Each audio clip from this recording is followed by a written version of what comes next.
একদিন মসজিদে নবীতে বসা এক সাহাবী এসে নামাজ পড়লেন। নামাজ রাসূল সাল্লাল্লাহু আলাইহি ওয়াসাল্লাম দূর থেকে দেখতেছেন লোকটা কি করে। নামাজ পড়লো 2 রাকাত, পরে এসে নবীকে সালাম দিল। রাসূল সাল্লাল্লাহু আলাইহি ওয়াসাল্লাম সালামের উত্তর দিয়ে বললেন, ইরজি' ফাসাল্লি ফাইন্নাকা লাম তুসাল্লি। যাও আবার পড়ো, কারণ তুমি নামাজ পড়ো নাই, মানে নামাজটা ঠিক মতো হয় নাই। ইউ ডিডন্ট অফার ইউর সালাহ in a correct way, proper manner. সাহাবী যে আবার 2 রাকাত পরে আসলেন, রাসূল সাল্লাল্লাহু আলাইহি ওয়াসাল্লাম একই কথা বললেন, ইরজি' সল্লি ফাইন্নাকা লাম তুসাল্লি, হয়নি নামাজ, আবার পড়ো।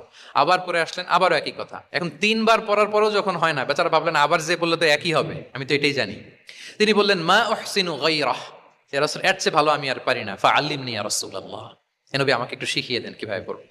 রাসূল সাল্লাল্লাহু আলাইহি ওয়াসাল্লাম বললেন, যখন নামাজে দাঁড়াবে আল্লাহু আকবার বলে দাঁড়াবে, এরপর কোরআন থেকে যা সহজ লাগে পড়বে, তাড়াহুড়ো করবে না। কি করবে না?